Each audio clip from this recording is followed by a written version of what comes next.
Hello, everyone. Very good evening. Am I audible?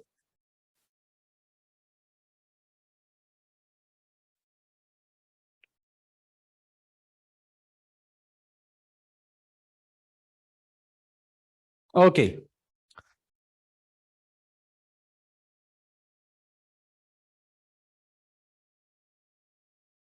So hello, everyone, and welcome to the means strategy discussion where we are going to discuss about the questions which were asked in this year's means examination.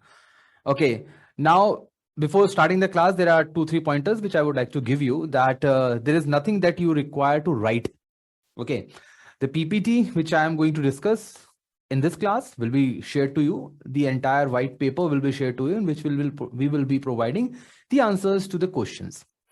But what you have to do in this class is to pay attention. Do not write anything. Okay, it's not a no discussion where I will just pour out the knowledge and you're going to write it down. So just attend the class, be attentive, and try to grasp that what UPSC is actually doing in the final examination.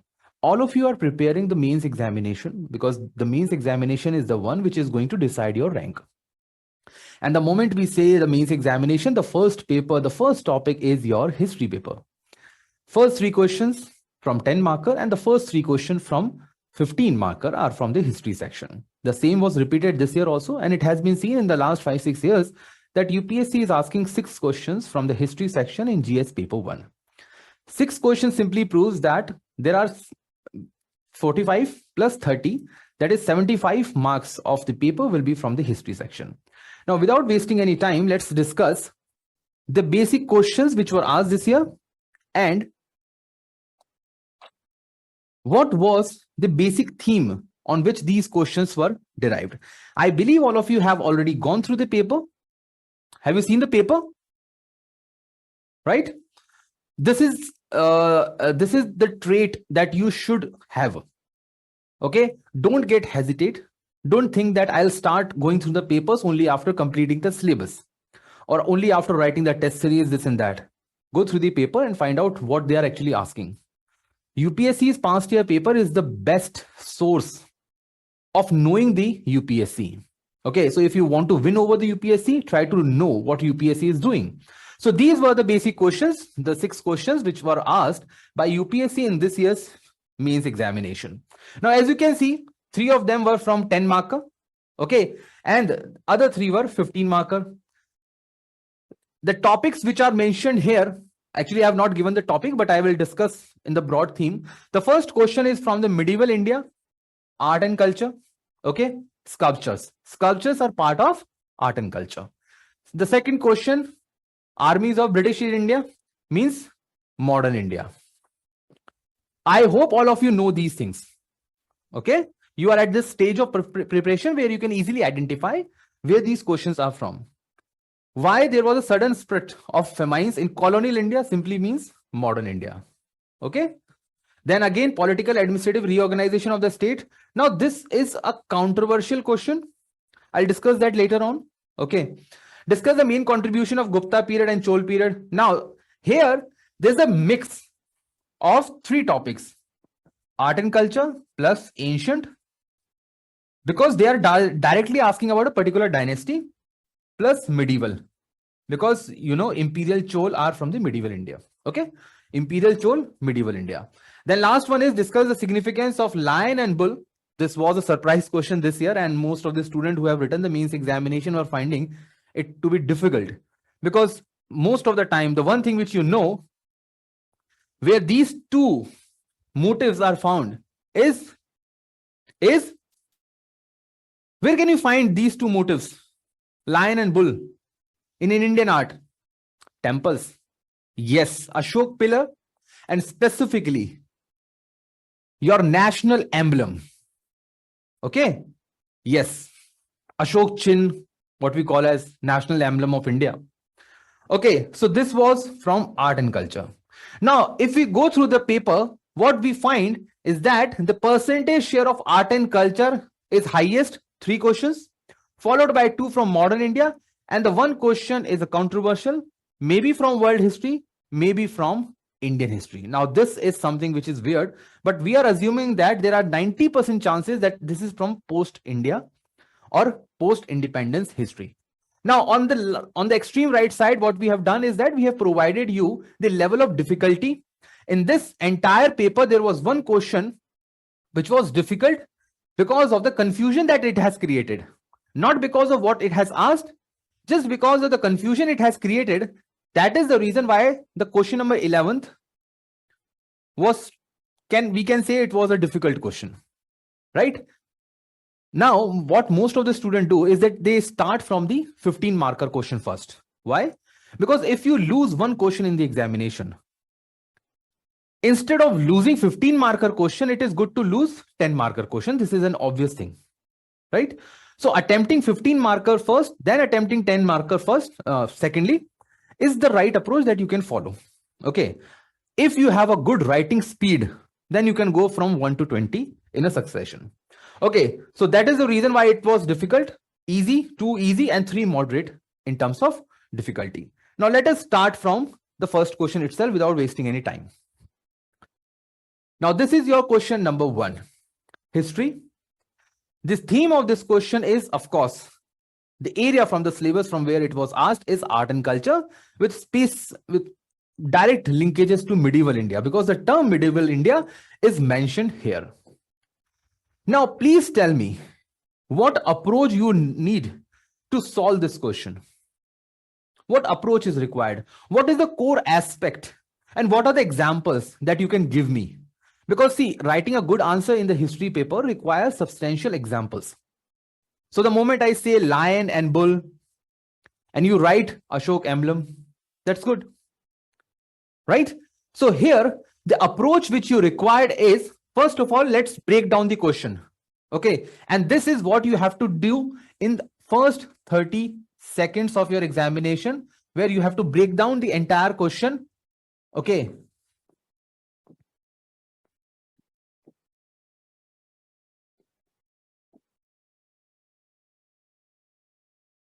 Break down the question plus make a structure. Okay. So let's do it. It might be first time for you. Okay, but don't worry. Okay, don't get panic that this is what I am doing for the first time. How should I do? Even if you are taking time, that's okay. So let's try to break down this question and simplify this.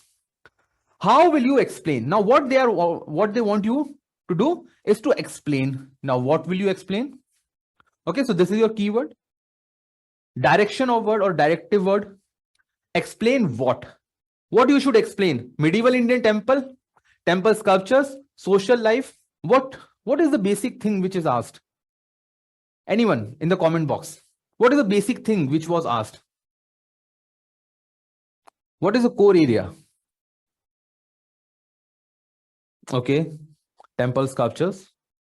Okay. Perfect. Perfect. Now let's see. The core aspect of this question is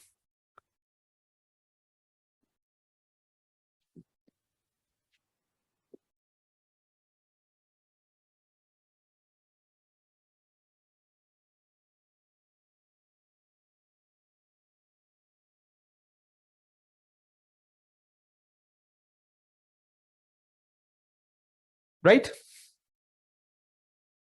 No correlation. You're not required to put the correlation. It's not the inverse relation. You have to show those sculptures which shows the social life, not the social life. You're not required to write on the social life. Only the sculptures that shows the social life. Right? Now, there might be a practice of sati system in a particular empire. Right? There might be. Yes, there are evidences. But is that evidence shown in the sculpture? And if you are saying that I can write about, let's say, epigraphy, I can write about the scripts, I can write about the books written by certain writers or the foreign travelers. No. Okay, so if you say we have examples of social customs or social evils about the Gupta period in Iran copper plate. So Iran copper plate is not a sculpture, right? Once you go through the question, you'll find out that the moment we read a question, thousands of ideas, thousands of innovative things or pointers that we have studied comes to our mind. But just be calm. Okay. We have to filter out the information that we have studied. And over here, you have to identify those temple sculptures that represent the social life. Now, approach. What you should do is that, first of all, first approach is focus on medieval India. First thing first. First thing first. Focus should be on medieval India. If you are writing on ancient India, if you are writing on modern India, because we have temples in modern India also, that will, the moment you write out of or out of the context, you'll get 0 marks. Okay. So your focus should be on medieval India. Your focus should be on social life only. And when I write only, it means only. The moment you write anything with respect to the economic life, cultural life, or you focus too much on cultural life, you write about political life. Okay, let's say you are there's a sculpture in a temple which shows that the king is sitting in a courtyard, or a king is sitting in a courtroom conducting the political meetings. That sculpture will not showcase the social life. Okay, so try to filter out the information. The third thing is that you should focus only on temples. Now, why I'm saying only on temples? Please understand this. There's a place known as Dholi. It's in Odisha, right? Dholi it's in Odisha. Okay, I'll give you another example. Ajanta. Which temple is there in Ajanta? Is there any temple in Ajanta? Yes or no? Is there any temple in Ajanta, Hindu temple? No. Okay. Let's say Qutub Minar or Qutb Minar. It's a minar. Okay. Now the point is that your focus should only be on the temples. And temples are only two: Hindu temples or Jain temples. There are only two temples in India. Okay. Hindu temple, Jain temple. Do not include gurudwaras. Do not include masjids. Of course, there are no sculpture in masjid. And no Buddhist structure. So that is the reason why you have to meet the scope, the core aspect of the question, that is to showcase the social life through sculptures, keeping these 3 pointers in mind. Okay, so I am deleting this just to clear the doubt. And now please give me examples. Don't worry, we have the entire structure of the answer. We have prepared the answer thoroughly through research and others. Now just give me examples. Can you quote some examples in this regard? Kailash in Ellora. What does Kailash shows in Ellora? Please give me examples that shows the social life. Don't give me the names of sculpture or idols or murtis. Give me that example where you can say, yes, this murti, this idol, this sculpture shows that part of social life. Now it becomes tough. Till now you were all okay. Yeah, it's easy. It seems very perfect. Nataraj. Perfect example. Nataraj shows what? Dance is part of social life. If you are dancing in a shadi or you are dancing in a marriage party, yes, it is. It is part of social life, right? Society, interaction, social relations. Dance, music, and other aspect. Anyone else? Yes, Devdasi system. Yes, of course, Devdasi system. Devdasi systems. Then we have donations, kings, donations.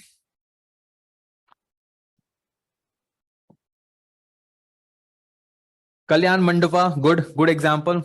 And even animals are shown, right? Some of the examples shows that there were close relation between humans and animals. Okay, take the example of erotic sculptures of Khajuraho.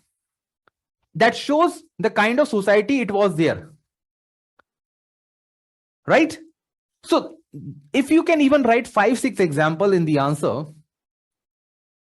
substantiate your point, give the examples, yes, the teacher will be very happy.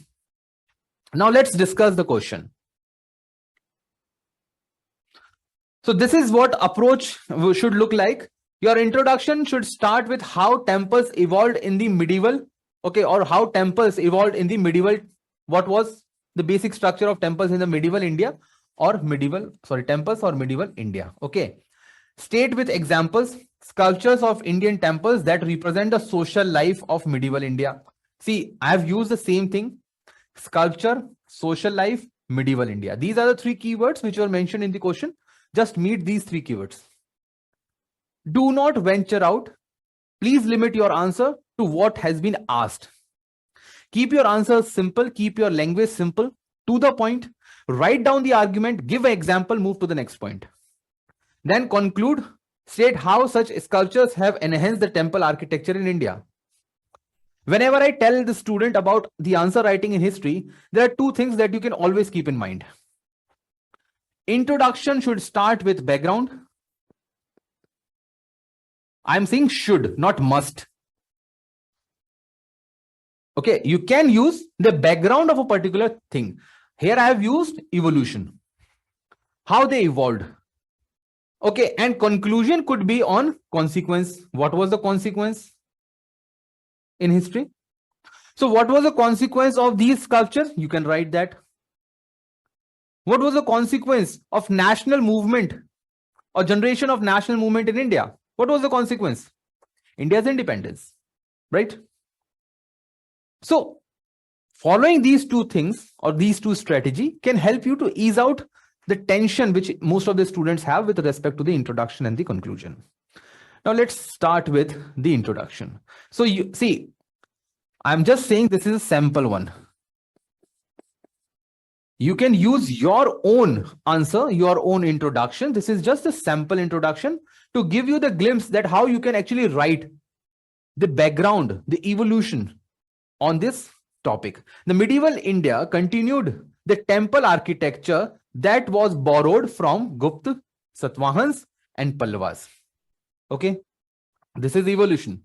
You all must be aware that it was the Gupta period in North India that started the Shikhar structure under Nagara style.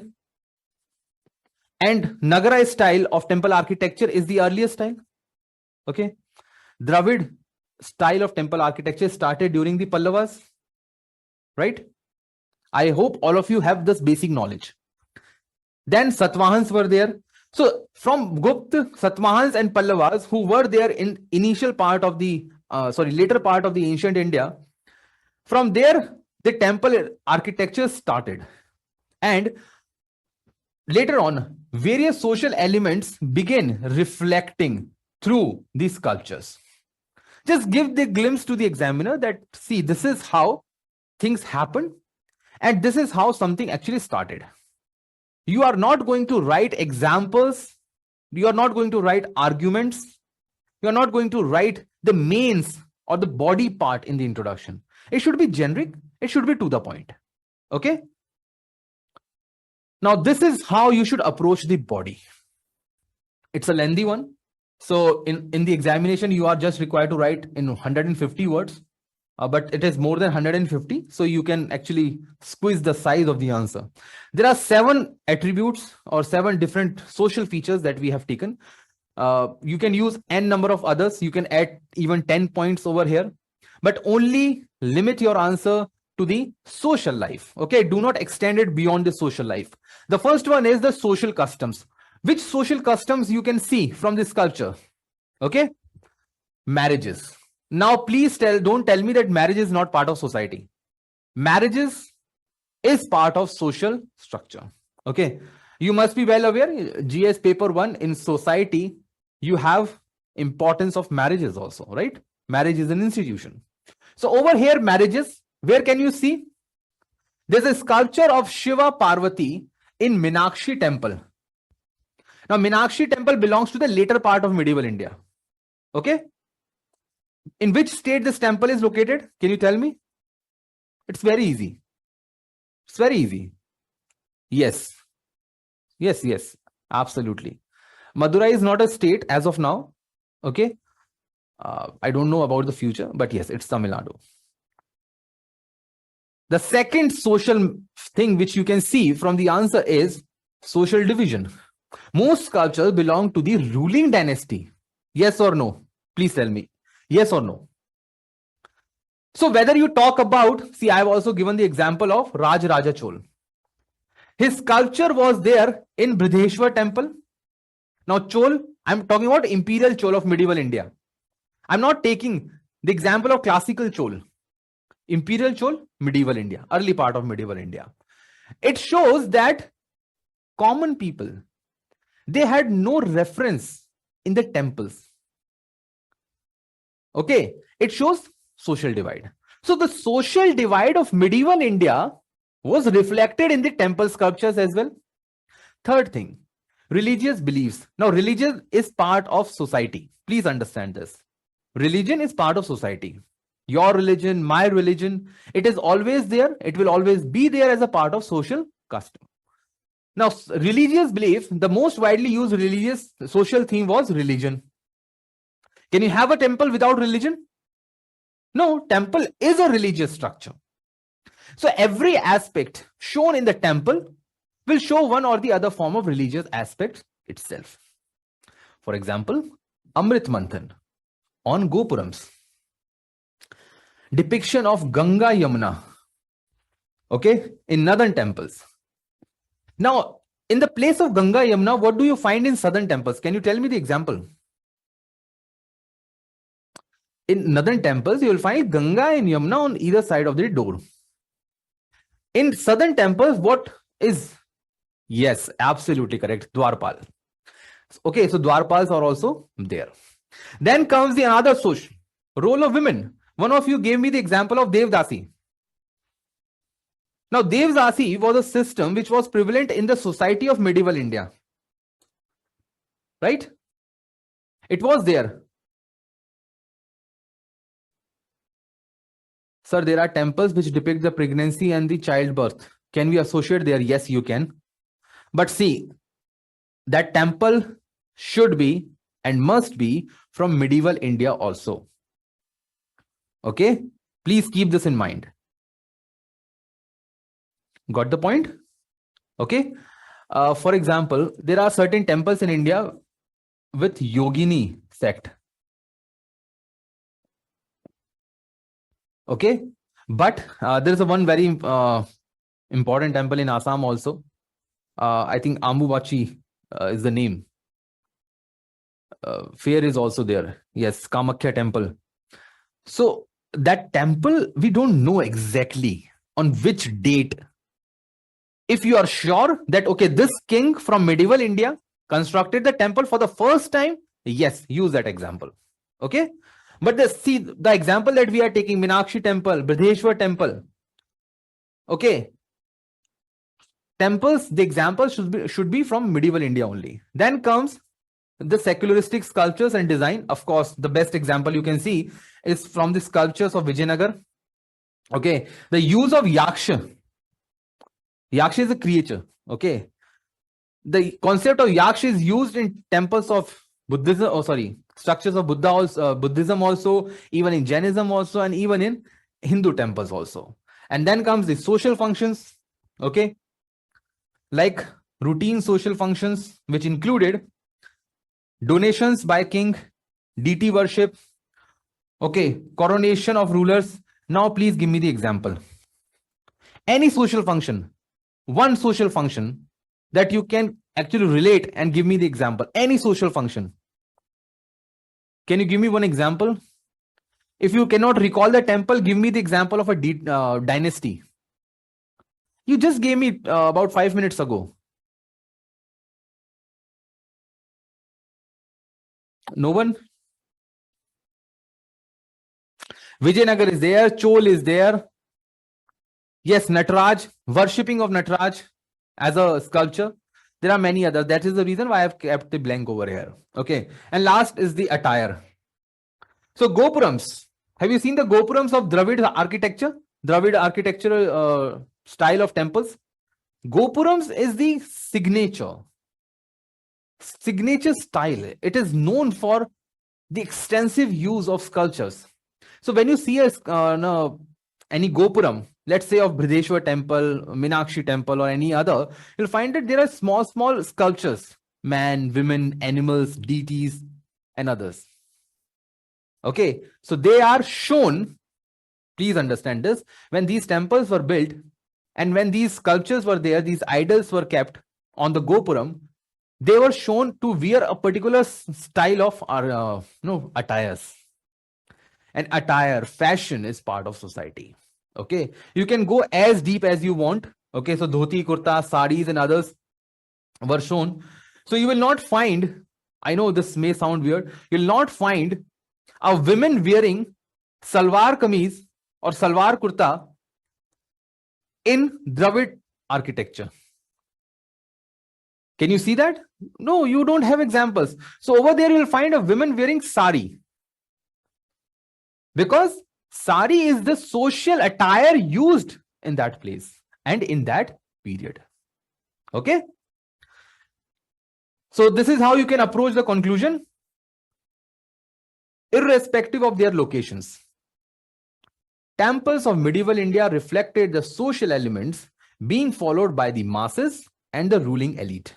This tradition has continued even in the modern day temples across India. Okay, even today, yes, you can write about Khajuraho also. See, what we have done, we have given you as per the word limit. Attire is actually more socio-cultural aspect rather than religion, because in India, Muslim women also wear sari.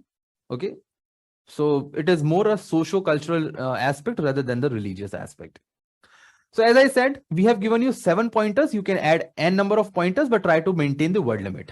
Let's move to the next question.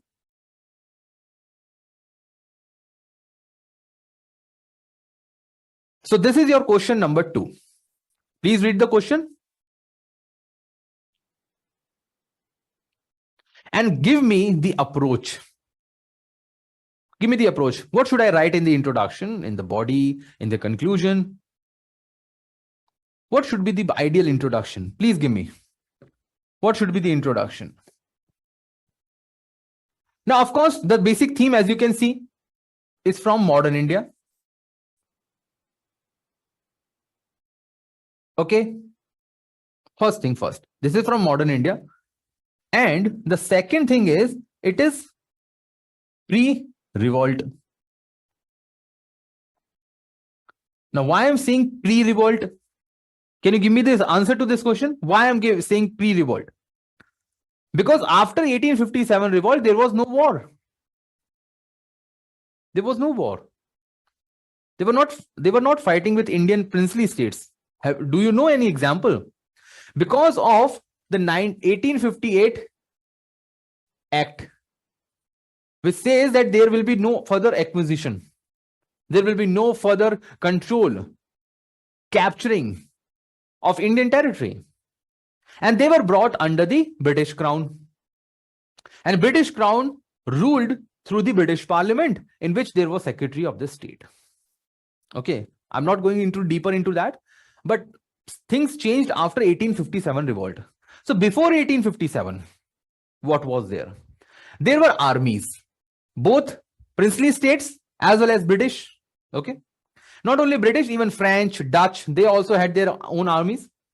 So British East India Company, which comprises the Indian soldiers, win consistently against the more numerous and better equipped armies of the Indian rulers. Now, please understand this. The question is saying that there was an Indian person. Okay, so Indian man. When this person became soldier to East India Company, they win. Right? But when this person became soldier to, let's say, Maratha, okay, or Mysore, or Punjab, any princely state, any area, what they do? They lose. Okay, so they lost. Why? Why this is the case? There must be something. There must be something which is better with the Britishers vis-a-vis the Indian princely state. Now see, the statement is saying that Indian rulers were more in numbers. They had more soldiers. Indian population always higher. Okay, we are known for our population. Better equipped. Better equipped means they know everything. So if they are fighting in India, they know everything about India. They know about terrain. They know about the local culture. They know about the languages. They have good weaponaries. But still, despite all these factors, they lost. You take Maratha War 1, 2, 3. You take Mysore 1, 2, 3, 4. Punjab 2 wars. They lost every one of them. And not only that, even Britishers won over French. Carnatic Wars. So why Britishers had supremacy? Using the same soldier, they defeated the Indians. That is the crux of this question that you should answer. So approach in the introduction, you can of course start with what was the situation in 18th and 19th century. Okay, so you can start with that. That's easy. In body part, of course, you should write about positive points, or you can say arguments in favor of East India Company. And do not hesitate. Please do not hesitate in writing something better, something good about the East India Company. Okay, they are not always UPSC will not always ask questions where you need to plot Britishers to be anti-Hindus, anti-Muslims, anti-nationalists, this and that. Here they are asking something which is better and should be learned from Britishers. Okay, and in the conclusion, you can simply prove that it gave rise to imperialism. Isn't it? Because of all these wars, what happened? Because of all these wars, India was under the imperialism. Yes or no? Of course. So this is what you should approach. Now give me the core aspect. Core aspect here is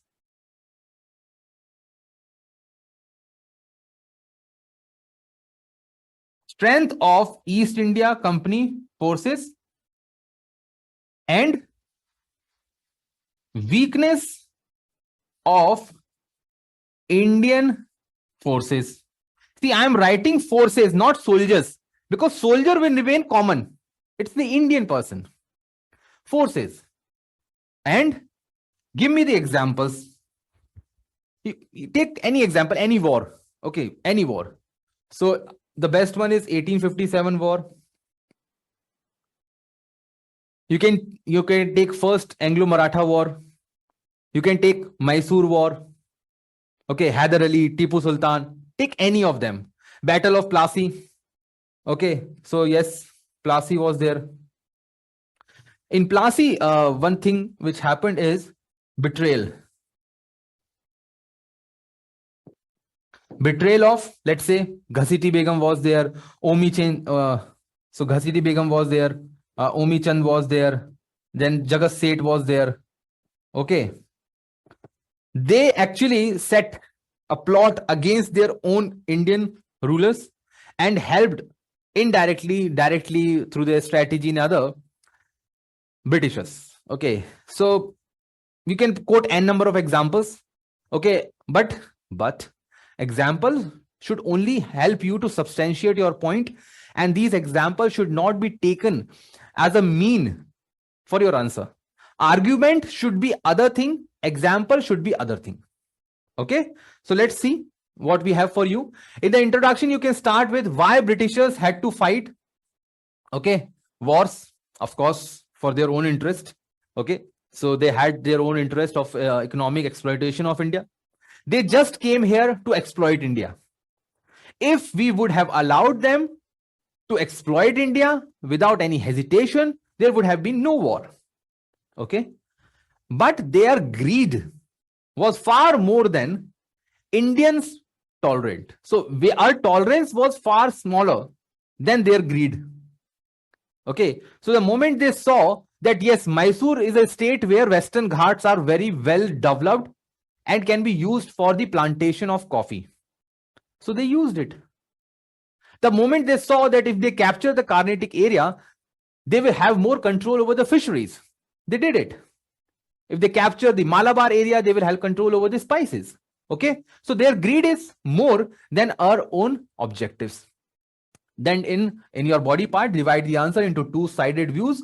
First, reason why British East India Company was superior to the Indian forces, and second, why Indian failed to win over the British. Okay, you can mix these 2 points also. You can combine these 2 pointers, or you can divide your answer according to your own choice. But what you should not write in this answer is theories, stories about. Okay, so do not write the story of 1857. Do not write the story about Anglo-French War or Anglo-British War. Sorry, Anglo-Maratha War. Don't do that. Don't do that. Don't commit that mistake. Try to keep it as close to the topic as possible. Okay.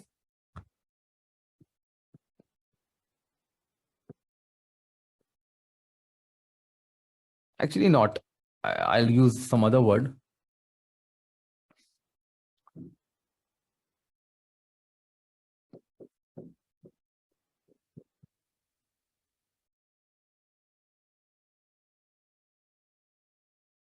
Do not divert from the topic if you want to clear this examination.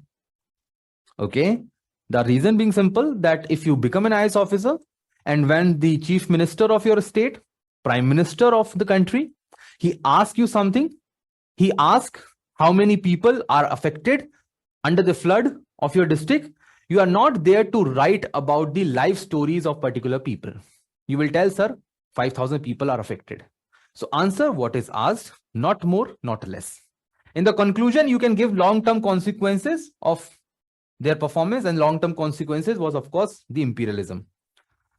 Imperialism and colonialism in India began through the continuous victory of British East Indian Company over the Indian princely states, despite the large number and the equipped army of the later means Indian states. Okay, so this is how you can start, or you can start with any other example. You can start with the Battle of Plassey, 1757. You can start from there. So like how this battle happened, and till 1857, in the next 100 years, they did a lot of acquisition.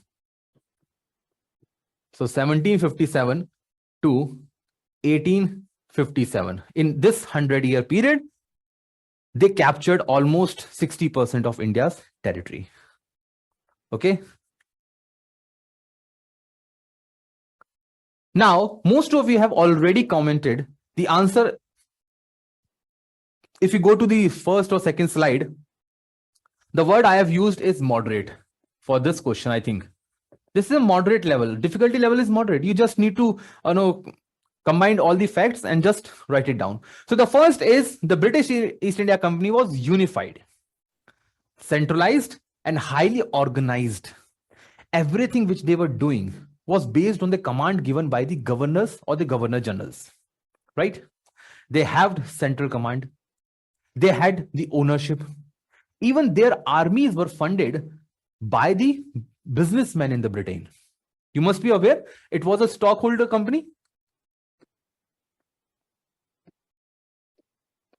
This is one of the unique example in the world where a company was holding the defense forces. So they had defense forces. a company having an army, and this army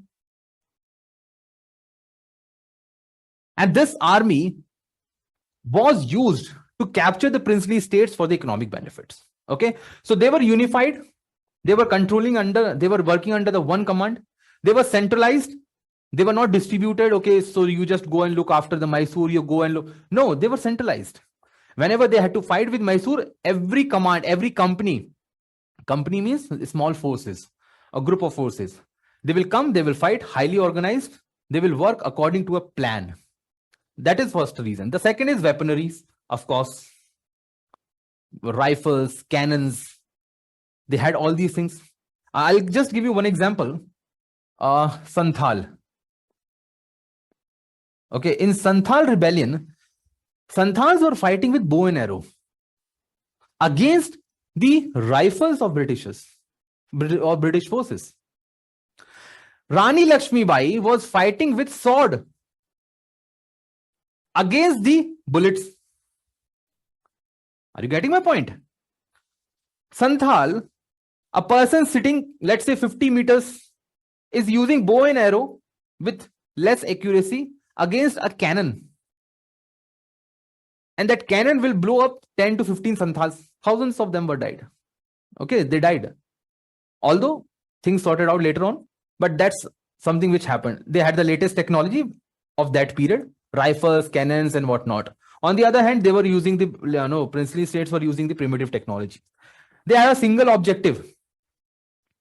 What objective? One thing: trade and economy.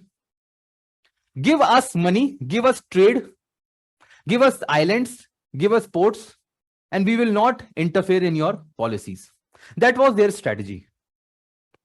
Okay, but they misuse their economic power. You should be well aware about the farmans.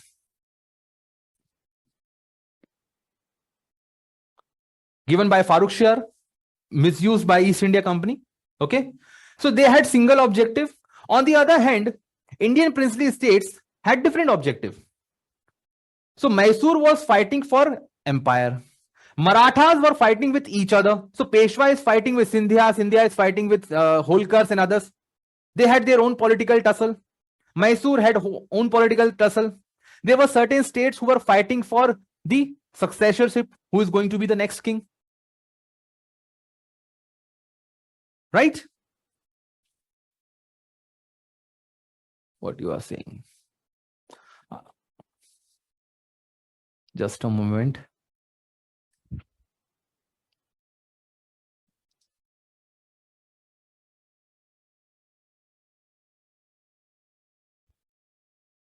But doesn't the second question contradicts the question itself? I can't get your point. Second point.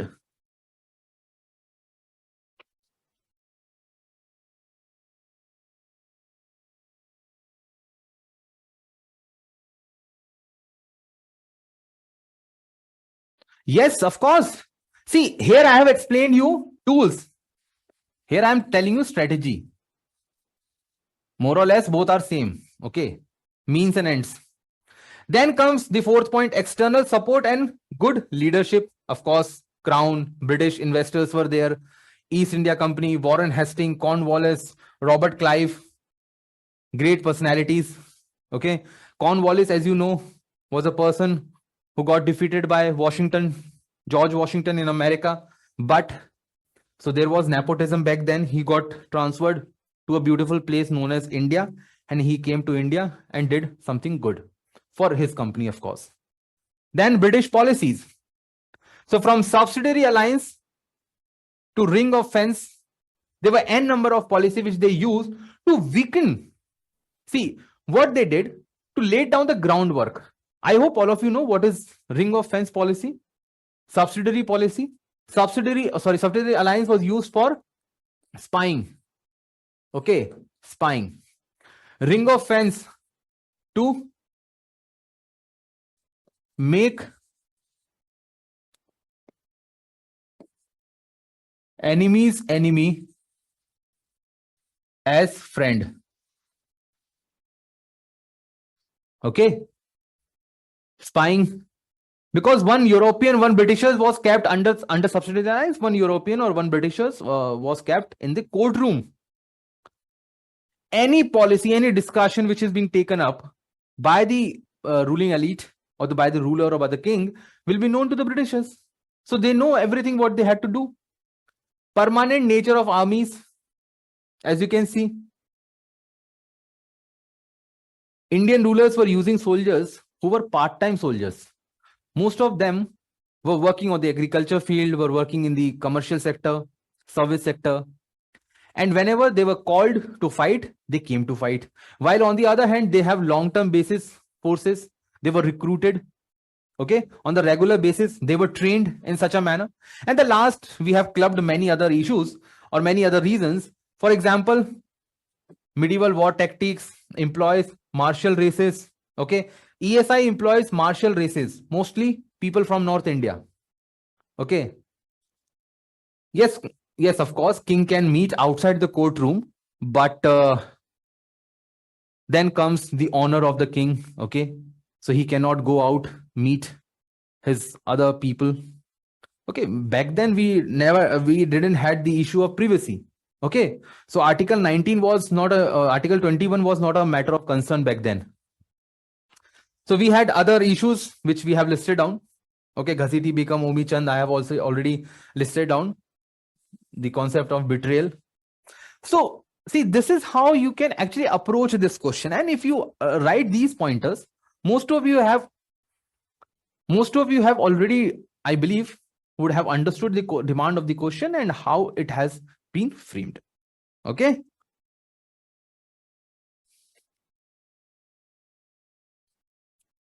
What was the what can you write in the conclusion? The culmination of the above factors helped the East India to consolidate its empire in the Indian subcontinent. See why I'm writing subcontinent? Because of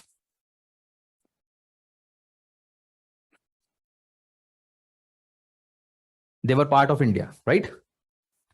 That was further strengthened under the crown rule after 1857 till the Indian independence, okay. So this is the basic conclusion that you can actually write. Third question. So this is your question number third. Again, 10 marker question. Which part of syllabus? Modern India.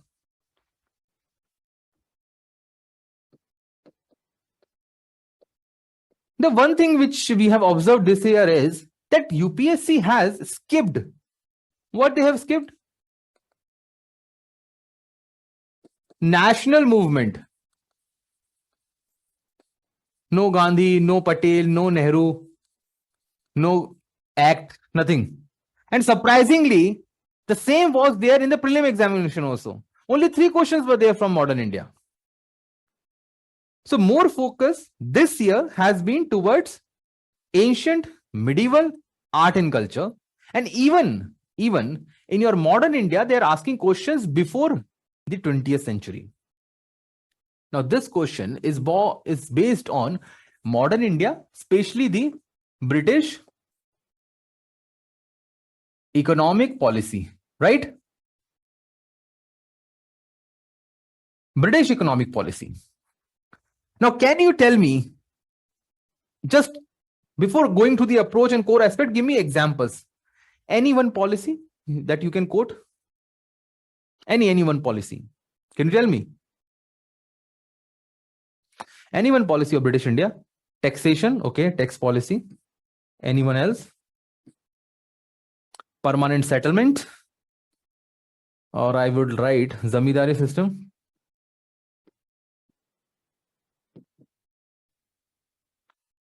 Commercialization, perfect.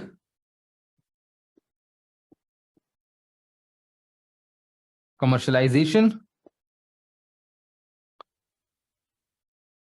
Deindustrialization. Okay. See, deindustrialization is not directly associated with famine. I'm coming to that only. See, this is what we have to do. Yes, monocropping. Plantation also, right? Try to keep your point limited to the famines. Now, what is a famine? Please, anyone. It's very easy. What is a famine? What is famine? It's a disaster, right? It's a disaster. Famine is a disaster, but drought and famine are two different concepts. Okay.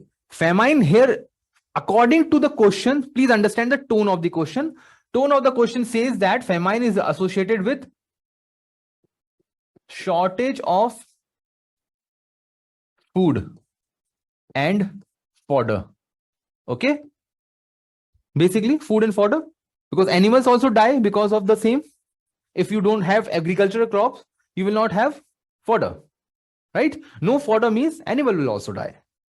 And in most of the time, when you see the images of famines, you'll find the dead animals shown in the photograph. Okay. Now here, the approach in the introduction, of course, you can write the background of economic policy, what they did, why they did. In the body part, you will write different policies of British. Now, one thing is, please understand one thing. Just after the examiner, one of the student approached me and he said, sir, I have written one pointer in this question. He just called on Monday. And he said that, sir, I have written one point, and that point was westernization. Now, please tell me, is westernization a point or a policy for famines? Yes or no? He said, sir, westernization. I have also given the example of railways. Telegram. Yes, of course it is not. But it was Monday, the last Monday, so I could not discourage him. And I just gave him that don't focus on the point on the paper, just focus on the upcoming. Although the other points which he has written are absolutely valid, no marks will be deducted for this. Okay. But this point, no marks will be given for this actually. Okay. So please keep your horses control. If you have knowledge, try to write knowledge which is only relevant to the question. Okay. Do not experiment over there. Now, and in the conclusion, of course, impact on Indian economy. Isn't it? Famines, impact on, of course, Indian economy, failure of Indian economy, poverty and other things which happened. And that Indian economy led to the participation of India's masses into the Indian national movement. Okay. The core aspect, the core demand of this question is what? Famines, colonial India, mid of 18th century, what? Reasons. Reasons for famine. That's it. This is the core aspect. Just write down the reason. What were the reasons that led to the famine? That's it. In the body part, whether you write 5 points, 6 points, 10 points, that all should be, those points should be associated with the famine itself. In the introduction, you can see India inherited the agricultural situation of Indian farmers in the mid 18th century. So what we have inherited? See, I'm coming back to the question. The question is specifically asking about since middle 18th century. Middle 18th century means, now what happened at this point of time? India was a colonial state. Battle of Plassey, right?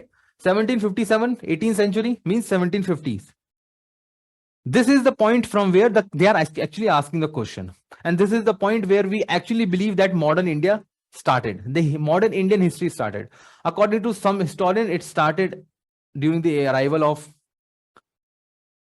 Yes, you can actually include all these points.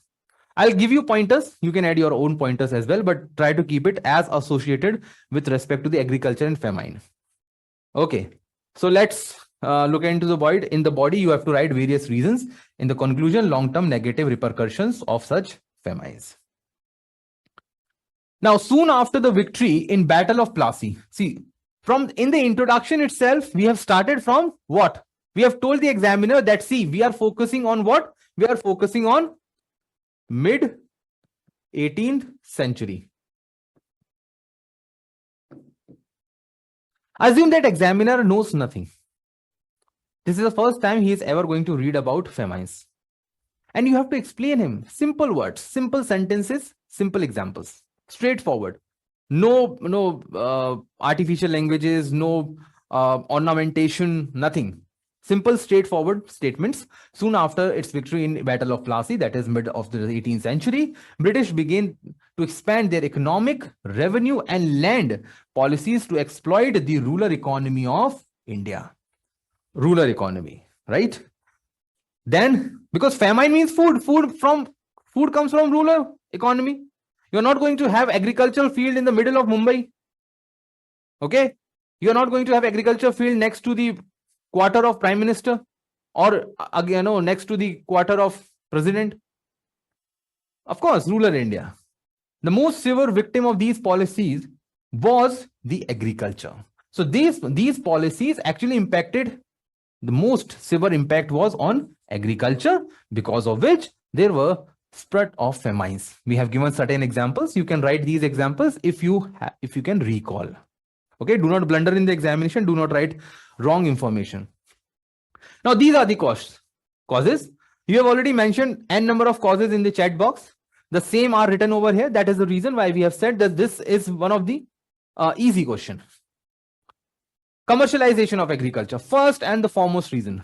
Now, what commercialization here simply means that when they got control of dual government in Bengal, one of you have already mentioned the Bengal cause, or you have given the example of Bengal. So there was dual government, Nizamat and Diwani. They had control over the revenue system, and because they had control over the revenue system, they forced the farmers to grow fiber crops and indigo. If there is a failure, let's say, I'm just giving you an example. Let's say there is an agriculture field in which a farmer can grow in a normal year, okay, in a not a El Nino or another area, not a drought year. That person can grow, let's say, 100 kg, okay, in this hectare. I'm just taking a hypothetical example. In the year of drought, in a drought year, he can grow 50 kg,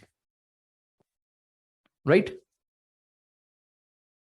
Now, when he was growing 100 kg, he could sell 50 kg in the market, get cash money, and other 50 he can consume, right? In the drought year, he has nothing as a surplus to sell in the market, but at least he has something to eat and survive, right? But instead of growing rice or wheat, he is growing indigo,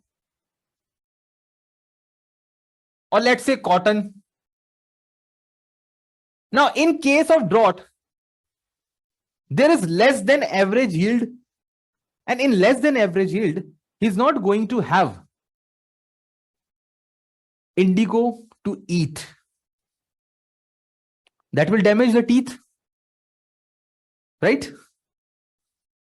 So more commercialization means such crops were grown which cannot feed the poor farmer in case of famines. Hence, the farmer will die. Animals will die, right? Then, land revenue policy. Whether you take the Zamindari example, where there was excessive exploitation, Raiyatwadi, highest form of tax rates, they enabled the British revenue system to wipe off profits. Wipe off profit, 55% was the taxation under Raiyatwadi. 55%. More than your share. Okay. So they wiped out the profits. No profit means no investment in crops, means crop failure. A farmer will have no money to buy seeds. There are no free seeds. He has no money to buy, let's say, a bullock cart, to buy bulls, ox, or to buy, get some water from others' field, or to have barter system. Barter system was there even today. In some places in India, we have barter system. So he has nothing in his hand. how will he invest in the next crop? Failure of crop in Rabi system or Rabi season means failure of crop in the Kharif system as well. And it's a vicious cycle. Then poor investment on the government part. So government also invested less money, no irrigation canal, no investment on research and development, no seeds on their side. Okay. Canal system. They never supported the droughts. Then came the unwanted scarcity. Now, how they created unwanted scarcity? Through exporting the surplus. Right? So they exported the surplus. Whenever there was surplus, they just bought it from the farmer under the taxation. Now, farmer was dying. When they exported the surplus, they denied the food security. Right? No food, because now there is no food in India. They have exported the wheat to the Manchester. They are creating bread for French people, because French have good appetite for bread. So they were taking the advantage of India, and because of this, there was a food security crisis. Then came the restrictions on the storage. Farmers were not allowed to store the surplus produce on the doubt of tax evasion. Now we are in 21st century, we are actually doubting the industrialist for the tax evasion. Back then, they were thinking that this is a valid point. Many historians have agreed on this, that yes, because of this tax evasion, they were denied to store.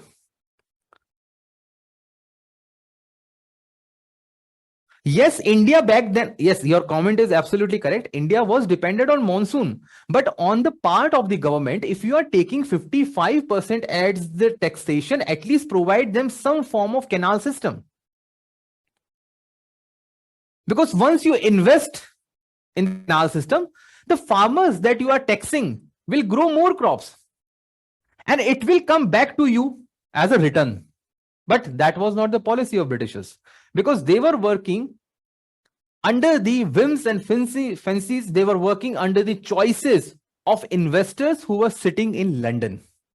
East India Company was run by the people, investors who were sitting in London. They had no connection, sympathy, empathy, or whatever with Indian farmers.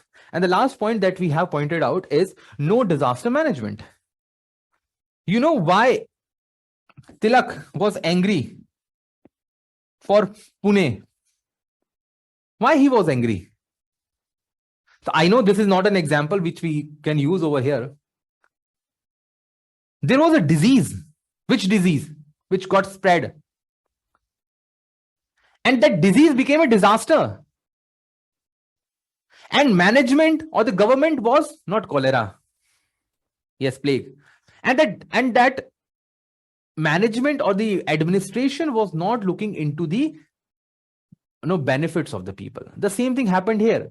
So whenever there were famines, in 20th century, yes, we started approaching, the leaders like Tilaks and others, they started approaching the government for releasing of the funds. That happened in 20th century.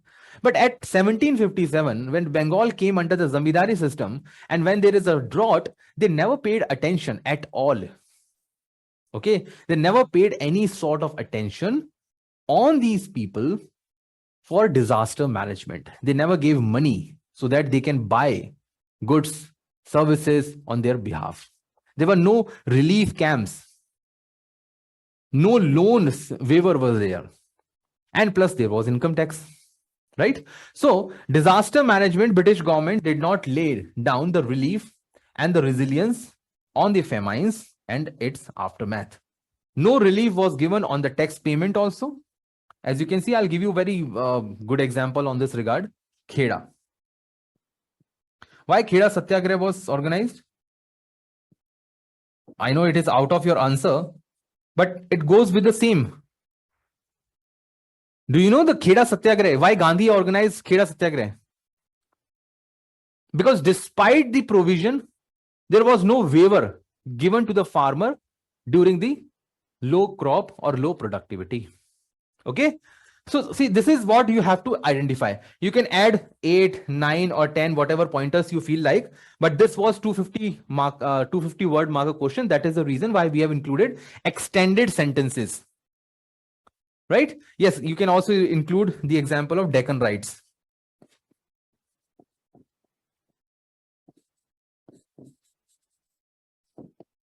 Okay. Conclusion. As a consequence of the above means a factor that we have discussed, famines were not the only problem. Such policies weakened the self-sufficiency of rural India. You must be well aware that since ages, Indian economy, especially the rural economy, was self-sufficient. They grow, they eat, they trade, and they remain self-sufficient. Small republic type, small economy type. Okay, so their self-sufficiency was now disturbed. A farmer had to go to the urban areas to earn, right? So there was rural economic failure, right? First thing, there was urban deindustrialization. Now, both of these factors led to what? Poverty plus unemployment.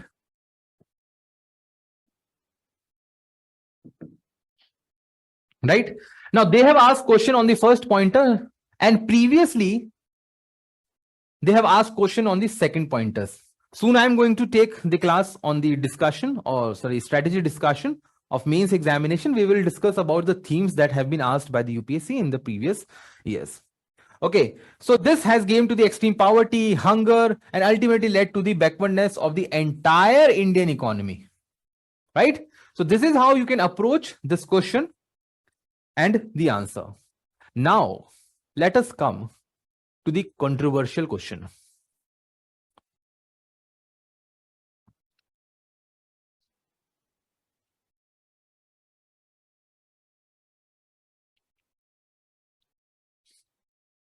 To some students, this question is from the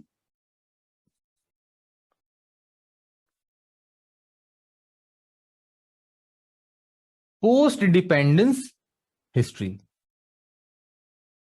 Of course, post-independence history of India. Now, this word has created confusion. Mid of 19th century means 1850s onwards, right? See, this is the second time they are using a date, a particular threshold. In previous question also, we have seen that they have used a date. Here also they have used the date. Mid 19th century means 1850s. Now, if you go about the unification of Italy, unification of Germany, this could well be a question of world history.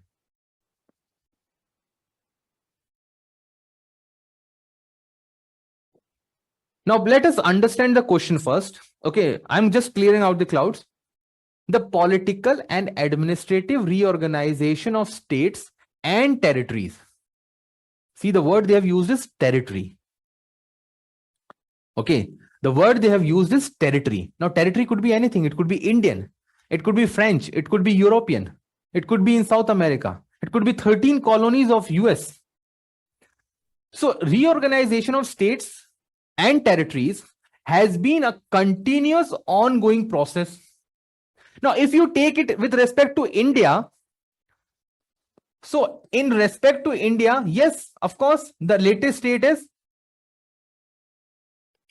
Telangana, right? Latest state is Telangana. Continuous process. Reorganization is a continuous process. And still there are demands of Saurashtra, there is a demand of, let's say, Vidarbha, there is a demand of Harit Pradesh, Bodo land. Still there are many demands with respect to the creation or reorganization of the states. That's okay. With respect to world, you have the latest example of South Sudan. That is a state. If you talk about territories, you have, of course, Crimea going in the hand of Russia.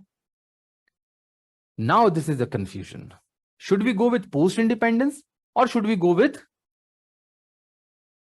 the world history. The reason why we have taken the concept of post-independent history is because of the term which actually created the confusion. The term here used is 19th century or the mid of the 19th century. If we talk about states, now please say this.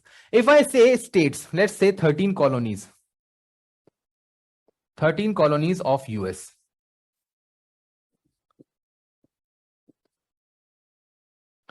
American War of Independence, 13 colonies.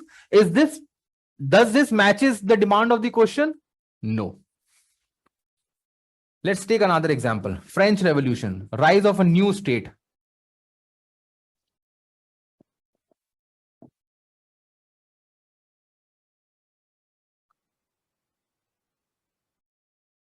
Matches the date? No, it does not matches the date. That because of these certain reasons, we found out that this question suits more towards the India's post-independence history. And the surprising thing is, it's not 1856, it's 1956 State Reorganization Act. Okay, please correct the date.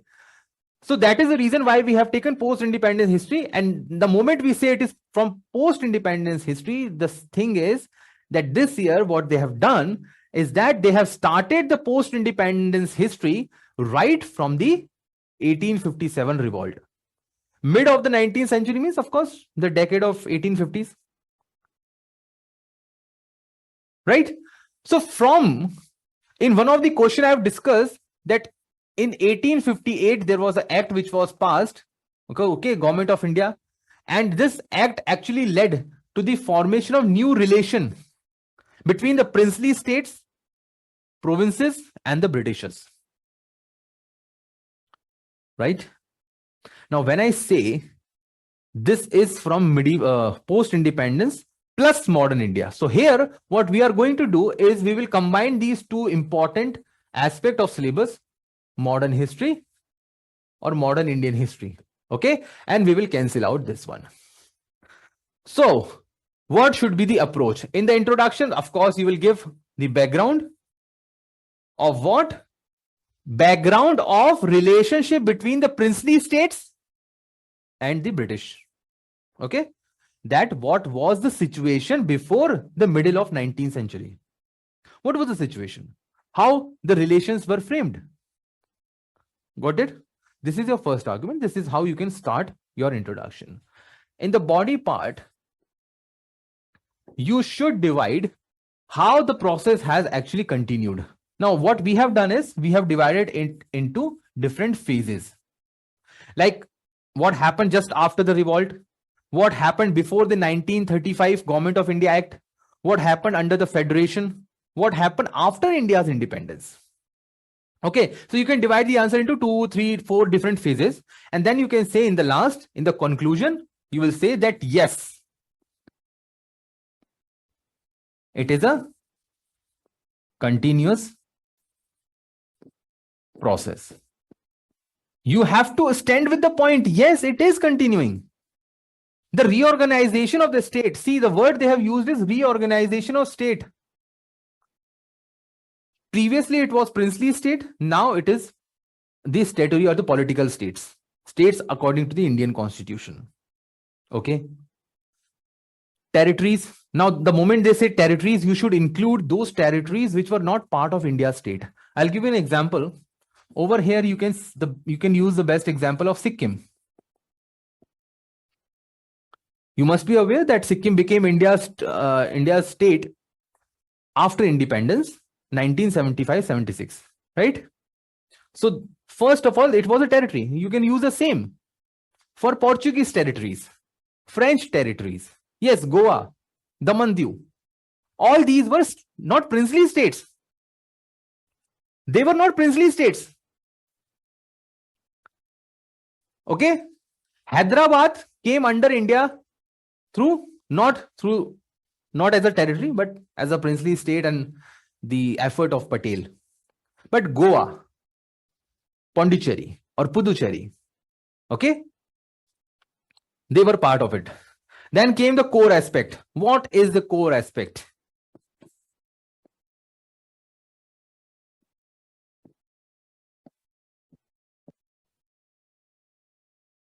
That's it. Please answer this and you will answer the entire question. How states reorganized? How? What was the relation with the Britishers? What was the relation with the crown?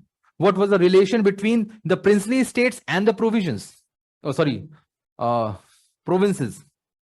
And later on, after the independence, how states came under existence and what are the some of the political and administrative. See, try to keep your answer limited to the political and administrative causes. Okay, political and administrative causes. For example, the Bengal partition. So why Bengal partition happened? For administrative convenience, according to Lord Curzon, right? So Lord Curzon says that we partitioned the Bengal for the administrative convenience.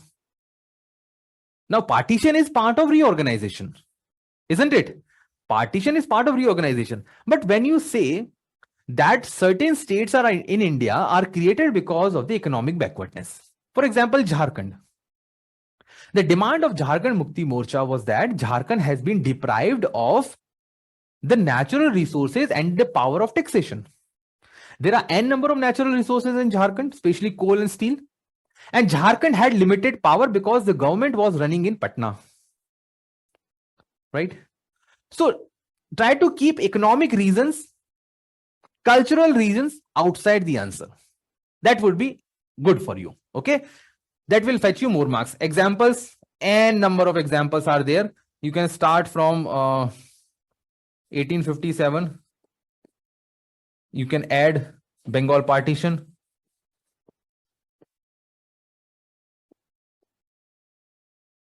You can say new provinces. And why only limit yourself to the addition of something new? Why not giving up? Why don't you write on giving up? For example, Afghanistan or Burma, they were part of British India. They were part of the British Indian territory. And even the partition. Partition is also reorganization. Right? And that was a political reorganization. Muslim League, Congress. That was also an administrative reorganization. Talk about cabinet mission.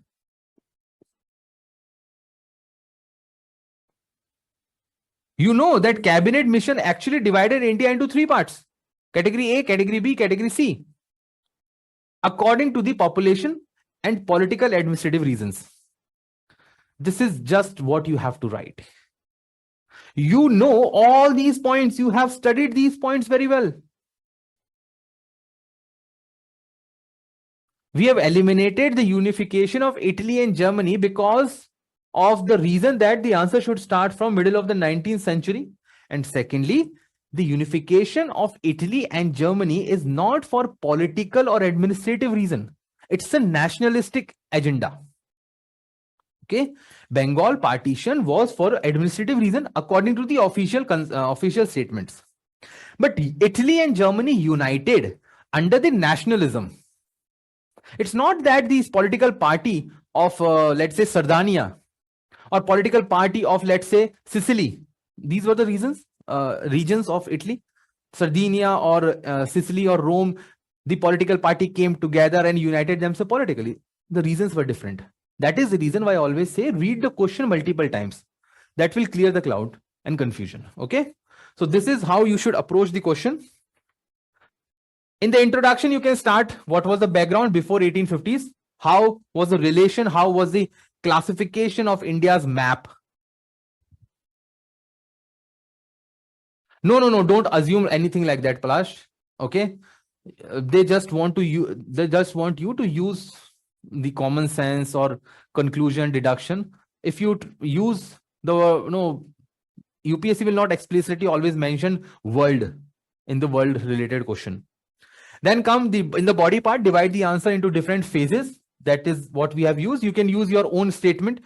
You can start with different policies and then quote the example.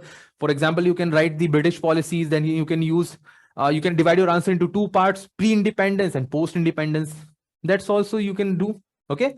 But try to keep your answer limited to the political and administrative reorganization only. Okay. Conclusion that it is still going on. Now I have used a quite lengthy statement over here.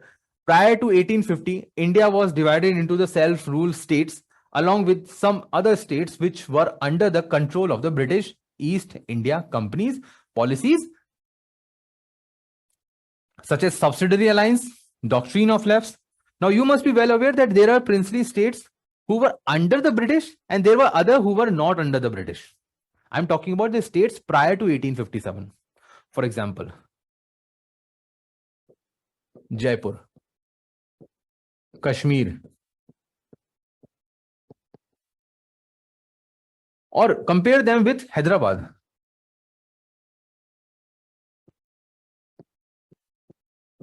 Okay, or Mysore.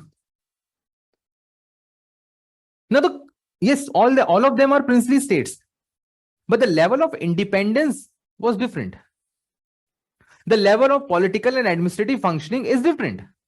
And that is the reason why you have to identify that in the introduction we have included that there were certain states which were self-rule, and while there were other which were following the subsidiary alliance or the doctrine of lapse and other related policies of the British, like ring of fence.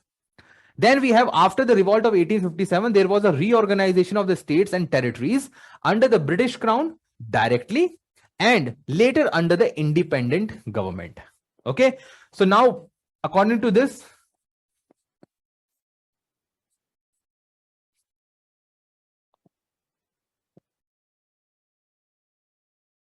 okay, so I'll use over here September.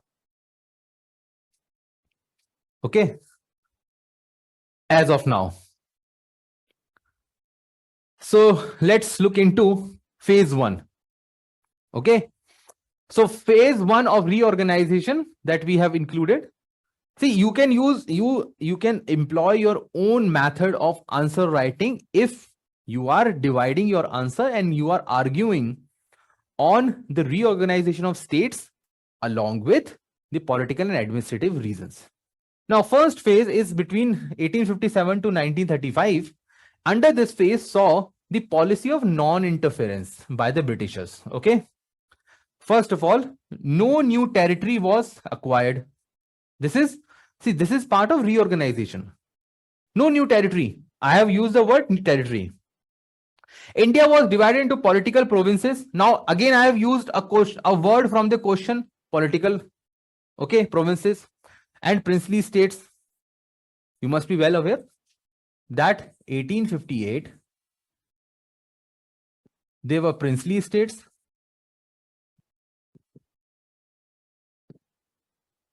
Under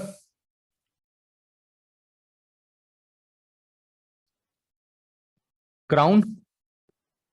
First thing first, all of them were under the crown, right? British crown. Sovereignty was under the British crown and there were provinces. Now, what is this? What kind of division is this? This is administrative division, right? Now, these princely states had control under viceroy and provinces were under the governor, the same person. Same person, different duties. Same person, different duties. So this is administrative division. This is what we have mentioned over here. Okay. Number of provisions kept on increasing. So they started from Bombay, Madras, and of course, your Bengal, gradually shifting towards Bihar, Odisha, Assam, United Province, Central Province, which is Madhya Pradesh now, Sindh, Baluchistan, Northwest Frontier Province, Punjab, so on and so forth, and kept on increasing. Okay. But old territories which were under their control became independent, like Afghanistan and Burma. So in this paragraph, what I have told the examination that, sir, this is something which happened. The reorganization included the addition of something, exclusion of something, and categorization of both these factors. Okay. In the next, I have used that there was a division of provinces such as Bengal partition, 1905, and capital got shifted. Why I am using capital? Because of the term administrative convenience. See, time and again, I am using the same political and administrative reasons to tell the examiner that, yes, I know something with respect to the political and administrative division. Okay. Now coming to the phase 2. In phase 2, we have used the history, 12-year history. Now things changed after 1935. In 1935, there was a provision with respect to federation. All India Federation. That All India Federation will be including the provinces plus princely states. And together they will form the government at the center. Right? But this federation never came into existence. You must be aware. You must, if you have read your study material, you should be well aware that this federation never came into existence. Right? But actually it was tried. So princely state became part of Indian Federation. So this now federation is what? Federation is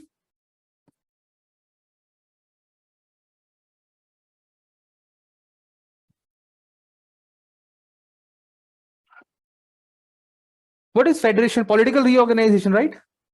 Union, states, when power is divided between two tier of government. Okay. Then we have cabinet mission. British government tried to reorganize the Indian states into A, B, and C category for administrative convenience. There will be three categories. They will have three constitutions. If you have read cabinet mission, if you are well prepared, you should be well aware that cabinet mission actually proposed three-tier government. It proposed multiple level of constitutional development. Okay. And then there was a union constitution. Then came the phase 3, the reorganization of 1947 to 1956. In this, there was the State Reorganization Act 1956, Fazl Ali Committee recommendation, in which 14 new states were created. Okay, basic knowledge, nothing more. And after that, see, after 1956, there were n number of states which have been created, as you know. Today, how many states are there in India? Anyone? How many states are there? 28, 29? Yes. Sir, there are 28 states along with solid state, liquid state, and gaseous state, right? It's 28, guys, not 29. 29 was there, but as you know, Jammu and Kashmir was chopped off and into two parts. Yes, plasma is also there. So till today, see, that is the reason why I have not used examples after 1956, because it's obvious that n number of states have been created.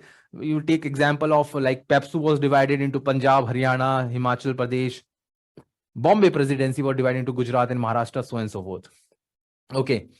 Till today, new states and territories have been formed for. Now, I can use n number of reasons: political, economic, cultural, social, ethnic, language. But here the question was demanding two. Hence, I have used two examples that because of political reasons, for example, Maharashtra, Punjab, Sikkim, they were created for political reasons. Sikkim became a protectorate of India, later on a full-fledged state. Constitution was even amended. That is the reason I'm saying political reasons. Then administrative reasons. Many union territories are created for administrative convenience. Later on, for example, Arunachal Pradesh previously was under the union. Later on, it became a state. Ladakh recently. In conclusion, what I can say that despite various phases of political and administrative reorganization of the states, see here also I have used the same reasoning, and territories of India, the process is yet not completed. See, now I have agreed with the entire phase since 1857. Now I have agreed with the statement that yes, the process has not completed. And then I have given you the examples of Saurashtra, Harit Pradesh, Bodoland, Purvanchal, this and that. Okay. This is a unique example of UPSC asking a question blending the two different parts of the syllabus, modern India and post-independence history. Okay.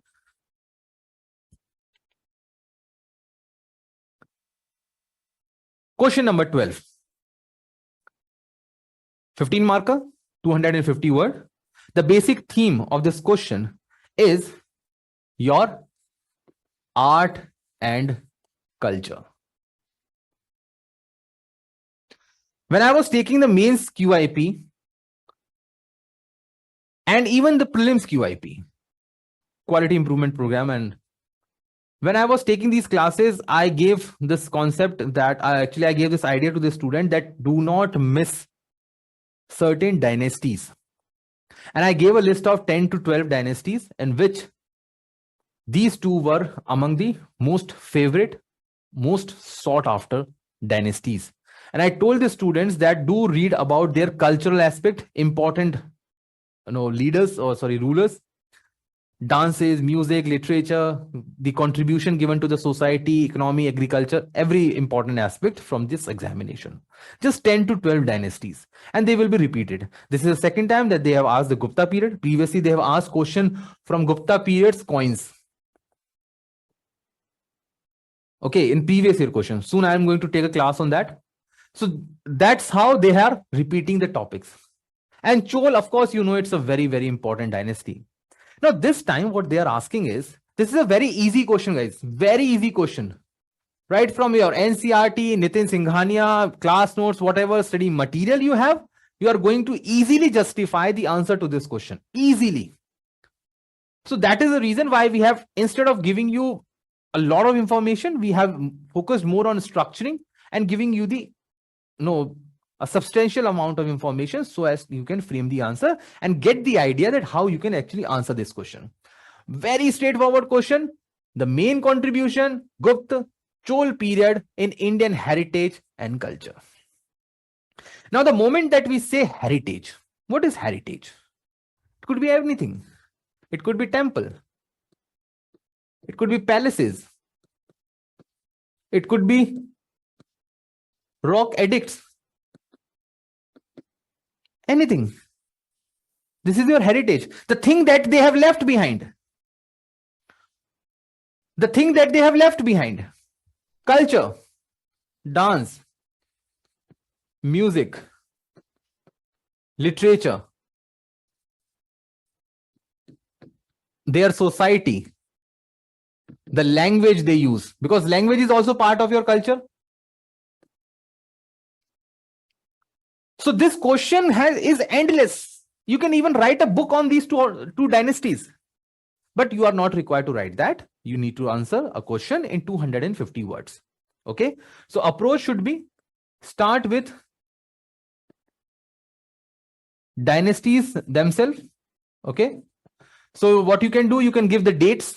I'm not telling you to give the exact date on which day of which month of which year they actually came to power, not centuries, like 4 to 6th century or 9 to 12th century would be enough. Okay. In body part, you can divide two into Chol and into Gupta. Okay. And give their respective contribution towards heritage and culture. What was the contribution of Chola towards, let's say, dance, music, palaces, rock, temple, everything else? So if I say, take the example of Chol, can you give me the example of one temple of Chol? It's very easy. Any one temple. It's in the UNESCO World Heritage site also. Please don't give me the Brideshwar. Something else. Because this is what I have used already. You are no copying my notes. No, something else. When I was teaching the class, I gave one example of ABC of Chol. What is ABC of Chol? Airataveshwar, Brideshwar, and Chidambaram. 3 temples. Konda Cholpuram is a city.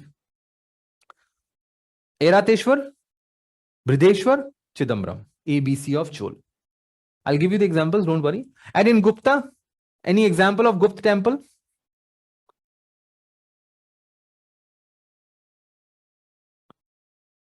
No?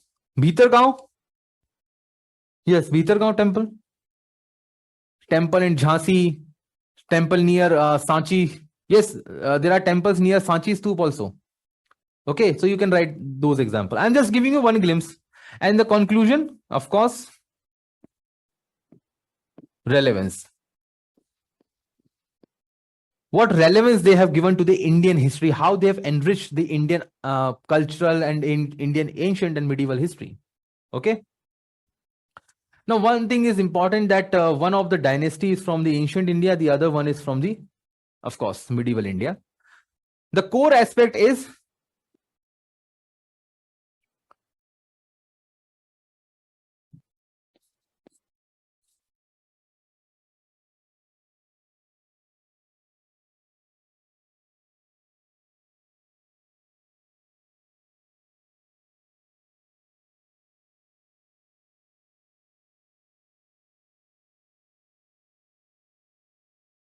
Focus on heritage and cultural aspect only. If you start writing on the election system of Chol, if you start writing on the Sati system of Gupta Empire, if you start writing on anything which is not related to the heritage and culture, examiner will get frustrated.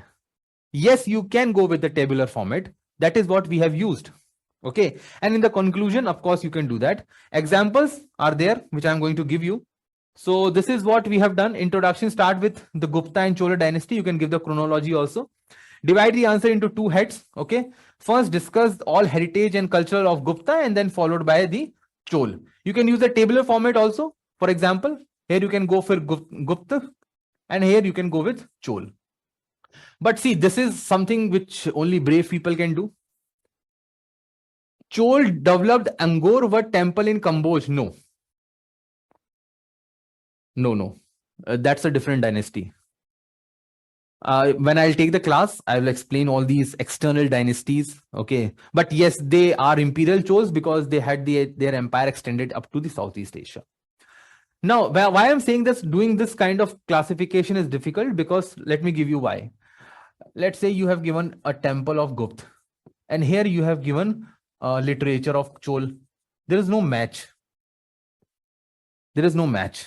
I'm not saying that you are dividing the answer. You are giving the contrasting points. The matter is that if you are mentioning temple over here, mention temple over there also. Okay.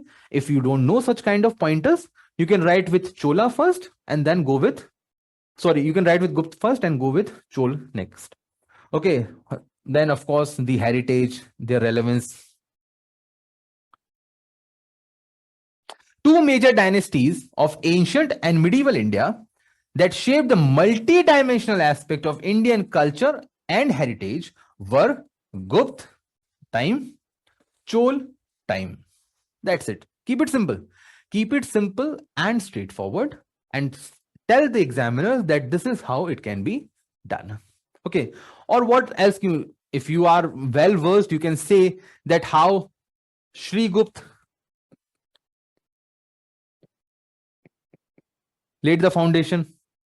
You can start with the examples of their founders. You can start with the examples of their location. Like Gupta was in Magad, Bihar. Chol in Tamil Nadu. You can use any kind of introduction. But whenever you write the introduction, please try to mention both the dynasties. Okay. Now, this is what we have done. You can use such kind of division in the examination as well. It is very interactive. It is very eye-catching. Examiner will definitely appreciate such kind of effort if you take in the examination. Now, see what they have done. Well, first thing is that I have divided the answer into two, Gupta period and Chol period. And in the heading itself, I have included the cultural heritage and culture and the heritage of both these dynasties. The first is the structural art. Now, structural art is nothing but part of your heritage. Over here, Gupta are credited to initiate the Nagara style of temple architecture. Example, Bhitargaon temple. Okay, that is the reason why I was not telling you to give me I was telling you to give the other examples. Now, please tell me who started Dravida temple architecture, Dravida style of temple architecture. Anyone in the class? It's very simple. Just in the beginning of the class, we have discussed Chalukyas. No Chalukyas. Chalukya started the Visara. It's Pallava, right? Kanchipuram. Okay. So here I have given you, see, please understand this, how you will gain marks in the examination. From here till here, whatever you are looking at is an argument. This is an argument. Okay. Or you can say it is a pointer. And this is your example.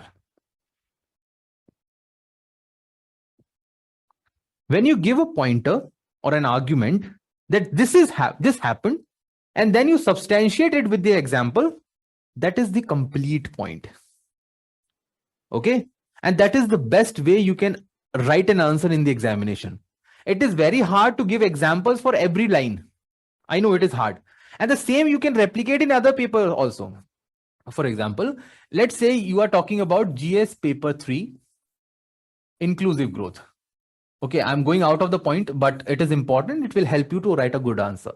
Let's say there is a question with respect to inclusive growth. Okay, now you all must be aware what inclusive growth is, which includes everyone. Simple. Everyone, every part of the society, every person from the society, every citizen. Okay, everyone who is contributing to the economy should be part of the growth. Now, in this question, if let's say you are writing a point on inclusive growth, and then you give an example of Pradhan Mantri Jan Dhan Yojana. Right? So inclusive growth here means everyone is part of growth. So when government wants to have inclusive growth and they want that a person who is poor should be included in the financial system through Jan Dhan account, and when money is transferring to his account in the form of subsidy, that should be provided through the Pradhan Mantri Jan Dhan Yojana. Okay, so giving examples after the pointer will enhance your answer writing. Okay, I'm removing this because the students who will watch it in the recorded session will, or the student who will not watch it will get confused with the PPT. Okay. The second point is, okay, over here we have started Dravida style. Okay. See, the word which I have used is they have pioneered, not the started. They have not started. They have credited to pioneer the Dravida style of temple architecture, Brideshwar, and other examples you can take. Over here, they continued the patronage, the red sandstone art of Mathura school. Okay. They have actually used more examples from the Hindu sculptures rather than the Buddhist art. Dynasty also patronized the cave architecture, Bagh caves. Okay. So I've included temples, I've included the sculptures, I've included the caves also. Here, of course, Chol period, we don't have any cave examples, but what we have is the technique of sculpture making, right? Lost wax technique. As far as religion is concerned, so because religion is part of culture, right? So we have included religion also. They have patronized Buddhism, they have patronized Hinduism. We have given the example, Bagh cave, Udaygiri cave, Dashavtar temple and all. Over here, they have patronized Hinduism mostly. Airavateshwar temple, Chidambaram temples are the best example. So this is heritage, this is culture that they have provided us. Then comes the literature. Literature is also part of heritage, literature is also part of culture. So they have golden phase of Sanskrit literature, right? So we have astronomy, science, maths, drama, Kalidas with his n number of works. Okay, Abhigyanan Shakuntalam is there, Meghdutam is there, Raghuvansham is there, right? So he has written all those books. Over here also, there are n number of examples. It would be good if you can remember in next three to 4 years. Okay. During that time, literary styles such as epic, Purani, Kovai, Kalambam and others were written, but in, Tamil language. So the difference, basic difference or basic contribution is that Chol gave the contribution towards the development of Tamil language, while they gave the contribution towards the development of Sanskrit languages. Then came the numismatics or coins. Yes, of course, gold coins on which UPSC has already asked question previously. Over here, they have used gold, silver and copper coin, and here credit goes to Raj Raja first. Other aspects, Gupt promoted the pillar art along with the inscriptions. Okay, Chol art had promoted the fresco of dancing girls at Brideshwar temple. See, here what we are using? We are using the pillars. Okay, pillar art. Mehroli pillar is there, Buddhgupt pillar is there, Bhitari pillar is there. So here they are using pillar as one of the aspect of their art culture. Aryabhat, contemporary of Gupt. Yes. Go to the list of the 9 court jewels of Vikramaditya. Then you will find out. Chol art had promoted the fresco or the paintings that you can see in the Brideshwar temple. So this is their basic contribution. We have tried to kept it under the 250 word limit. You can use n number of other points as well. But this is the sample answer. And as I have discussed in the first part of the class, these are the sample answers. And you can use these sample answers to see how you will approach when you will write the mains examination. So in the conclusion, we can say that these dynasties lay down the foundation of strong, vibrant, and diverse culture and heritage in India, which were borrowed by the later dynasties such as Chalukyas, which used the Dravida and the Nagara to develop Visar. Okay, Pushyabhuti, Harshvardhana, Vijayanagar Empire that uses the Indo-Islamic architecture, in which they borrowed the styles from Chalukyas, Visara, and others, and many other dynasties later on.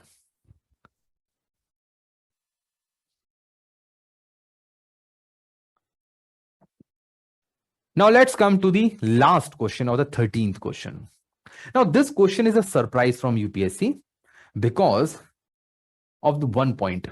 And that one point is, which is rarely seen in the case of UPSC, is the term used art and architecture is obvious. It is mentioned in your syllabus also. But the significance of lion and bull in Indian mythology is something which is new in the examination that we have seen this year.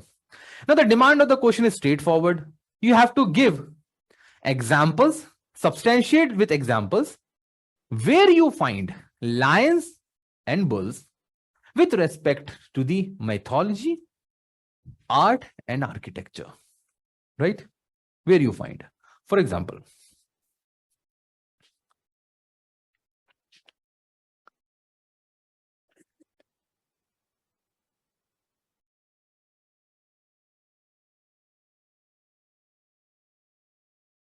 now animal motifs could easily be found under Hinayana Buddhism. You must be aware that Hinayana Buddhism does not use Buddha in the human form. Okay, so they use, yes, so they use mostly motifs, stories. Let's say tree, sitting platform, a tree, dream, and other symbolic features to depict the life of Buddha, and does not use Buddha himself. Now, as far as animal motifs are concerned, so here you can say that in art and in architecture. Now, in terms of art, if I give you one example, let's say in art, I'm just giving you one example, okay? Or should I ask you? Give me one example from Indian art where you can find lion or bull. I'm using or.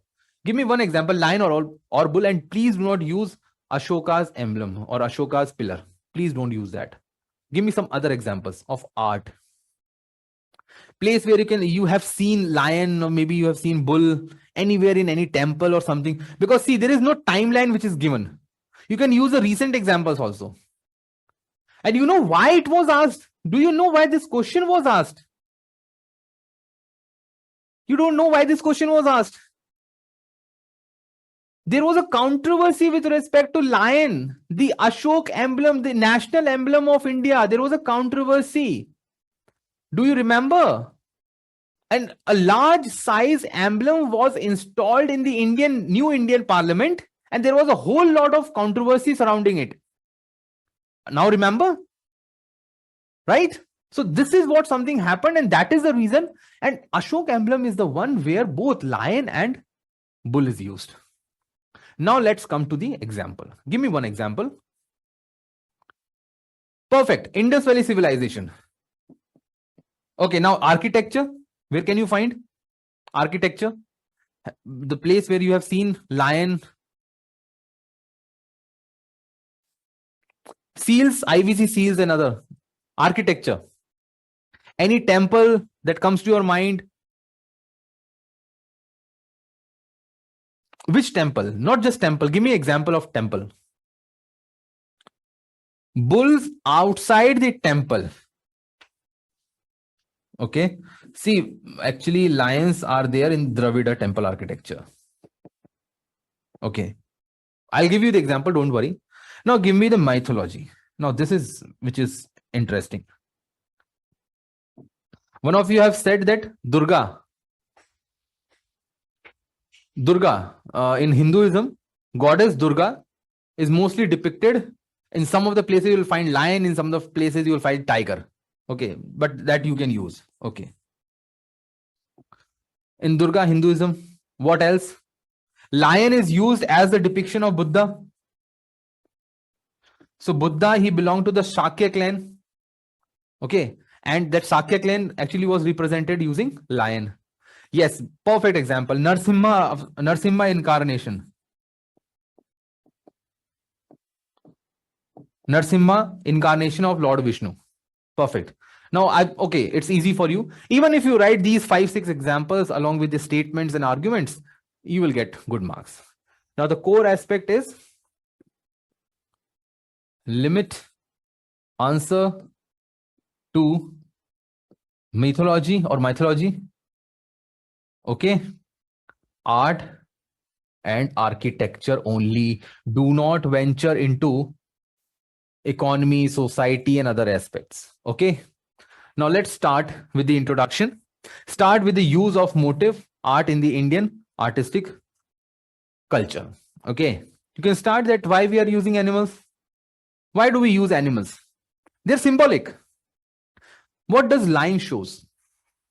Power, courage, fighting spirit, leadership, king of jungle, right? So leadership is shown, strength, power. Bull, what does bull shows? Agility, strength, fertility. Bull is important because of the cow, right? So bull, cow, and bull is also associated actually, although it is not asked because cultural aspect of bull is not asked. You must be aware that many of the South Indian states use bull for sports, right? Jallikattu is there. And what is the second one from Karnataka? Bull is used. No one? Kambala?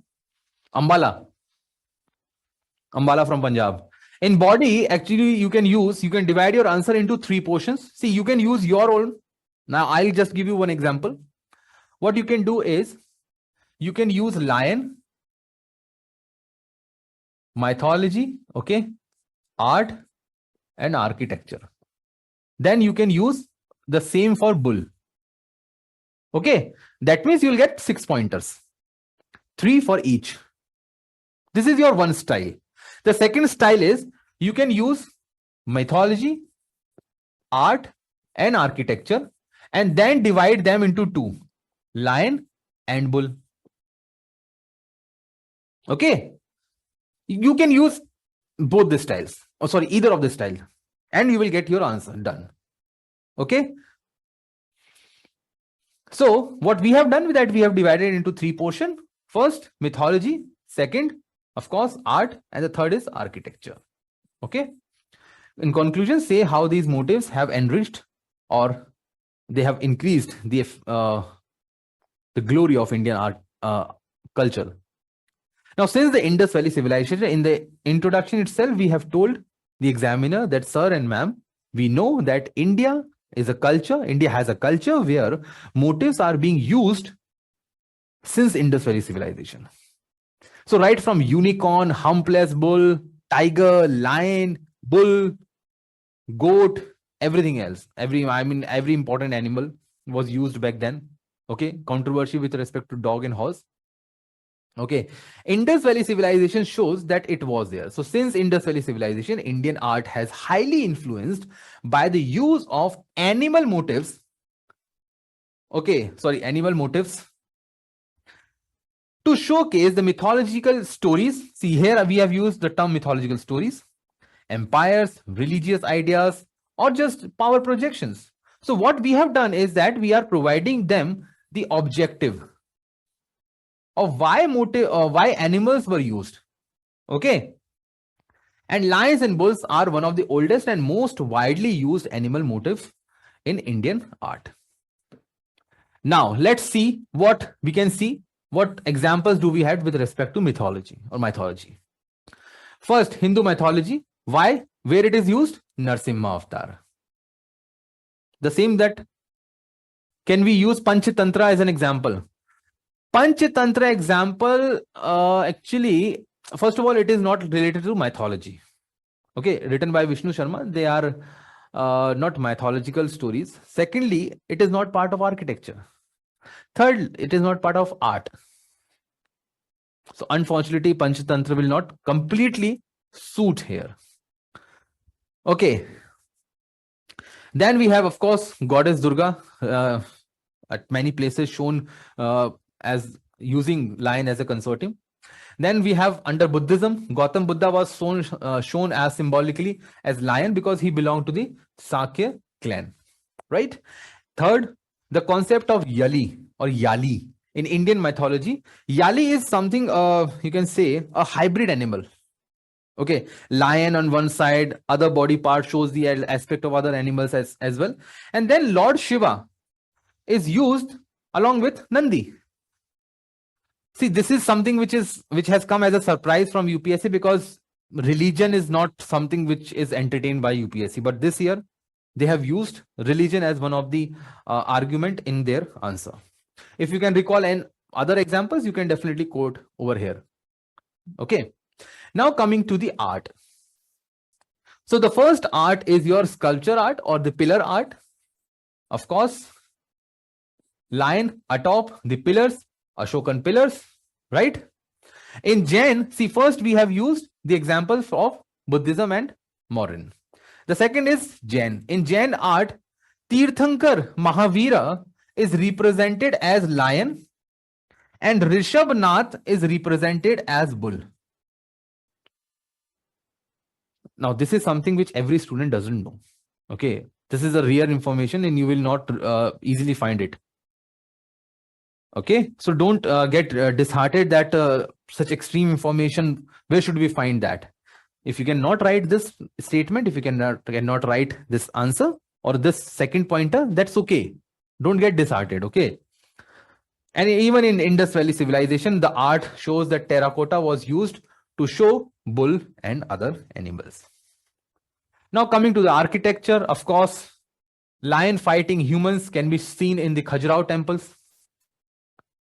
Lions are represented to protect the sanctum of deity.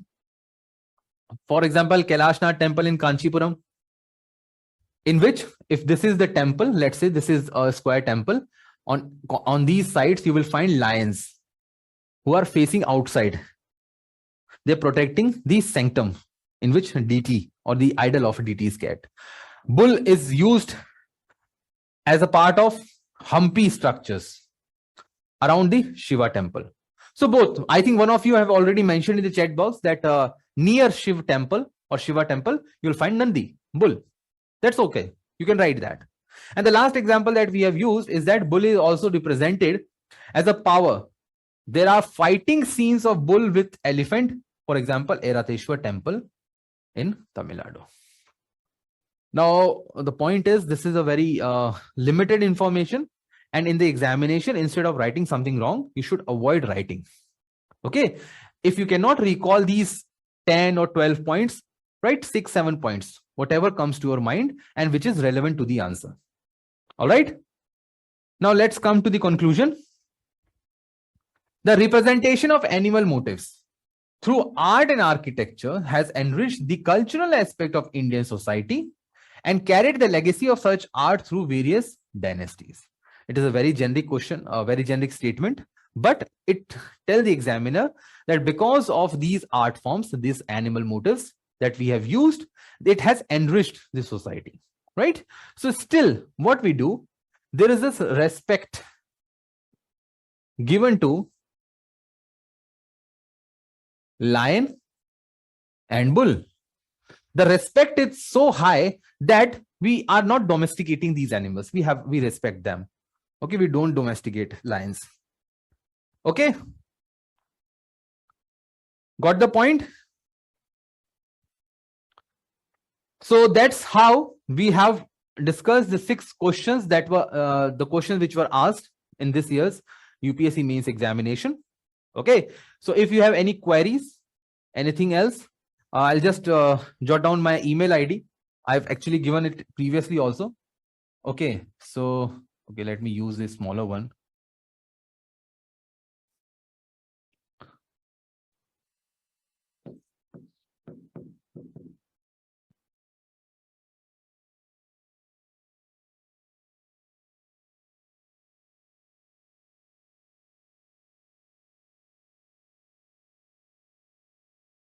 It's jatin.bharadwaj@rouseis.org.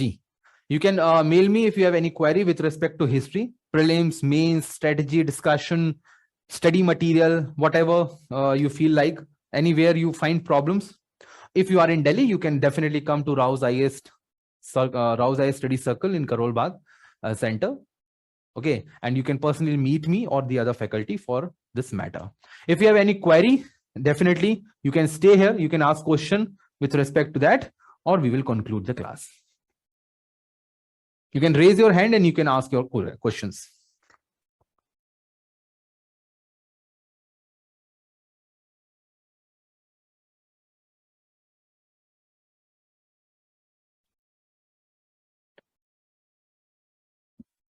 Your mentors have been allotted. If you belong to QIP program, listen everyone who is there in the class, your mentors have been allocated. Okay, I personally have 15 students under my mentorship, and your mentors have been allocated. Soon they will, maybe they are busy in their classes and others, they will mail you.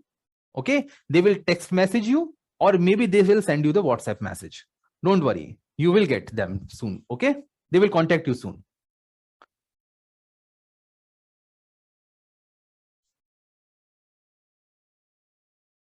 You will get to know your mentor soon.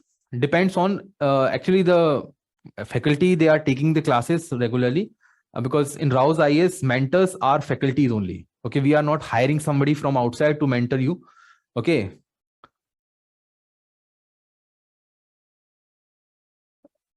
I am a GSI student. I didn't get any information. Maybe the point is that your mentor has not contacted you. Okay, revision strategy. Yes, the classes will be organized on 7th as per the schedule. So I will be here to discuss about the strategy of history and what was asked previously in the mains examination, what are the basic areas, repetitive topics, how you should approach the questions, everything possible with respect to the history questions with respect to the last 7-8 years will be discussed in the next class. Anything else? Okay, so Palash, you can unmute yourself and you can ask question. Good evening, sir. Good evening. My doubt is if there is no negative marking in the means, then no. There is no. Yeah, I was coming on that. There are certain criteria which are mentioned by UPSC that do not write anything on the margin, do not use religious symbols, do not use code language in your answer. These are certain things which you should keep in mind. Otherwise, no, such kind of negative marking is not been observed over there. So, like you mentioned that leave the question. I mean, not the question. Like write only which you know is to be correct. Yes. Don't write. So why to make blunders? This will tarnish your image, your personality. If you write something absolutely wrong, this will give the impression to the examiner that you are not a serious candidate. And the responsibility to take and the responsibility of a district with a population of 50 lakh people cannot be handed over to you, right? So do not give this impression to the examiner that I am not a serious candidate, I am not a serious person with respect to the preparation. That is my argument. Okay. So we can write things which are not totally too much off the top, like peripheral. Actually, somewhere down the line they should be associated. Okay. Asking east, writing west should not be the case. Okay. Thank you. Okay. Harun, please, you can unmute yourself and you can ask your question. Good evening, sir. Good evening, Tarun. Tell me. Sir, actually, I have a question regarding how to approach this world history topic. That will be discussed in the next class. Thorough. Please attend the next class. 2.5 hours or maybe 3 hours discussion will be there, where I will discuss all the strategy with respect to the history in the mains examination. Okay. Okay, sir. Okay, sir. Okay. Now somebody is asking in the chat box, where can I find the schedule for the revision classes? You have a shared calendar, guys. You have shared calendar. Whenever you get that email with respect to the shared calendar, go to that. Even on the website of rouseIAS.com, you will have the schedule, which is regularly updated. Okay. There are certain cases where teacher may fall ill. There are cases where teacher may not be available. Weather is not good. Okay. Connectivity issues are there. So we go for reschedule the class. Otherwise, the schedule is provided to you in the calendar as well as on the website. The next question is, sir, how many minutes can be taken for brainstorming? 30-second max.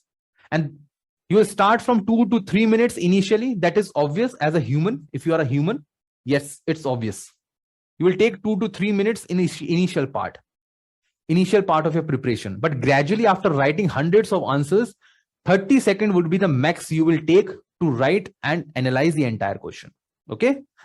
So don't have too much expectation in the initial part of a preparation. Yeah, somebody has shared the calendar. You can go through that. Thank you, Palash, for that. And thank you, Vipin, for that. Okay. Strategy question can be asked to you, sir. Yes, you have my email ID. You can ask me any strategy related questions over there. Okay. So thank you, everyone. I'll see you in the next class. Harsh has raised hand. Yes, Harsh, you can unmute yourself and ask a question. So sir, like while we were discussing this topic, I was actually writing the answer and also, matching with you. So Okay. like how can we evaluate? Like for now, I have evaluated myself, not leniently, but not very hard as well. So I myself evaluate like I'm getting 31 out of 75. But let's say if I want to get myself evaluated, so is there any way? You are getting how much? Like it's my self-evaluation. Like for me, as far as I'm getting like 31 out of 75 the questions we have discussed. So is there a way we can get evaluated by someone else for the answers are right? Okay.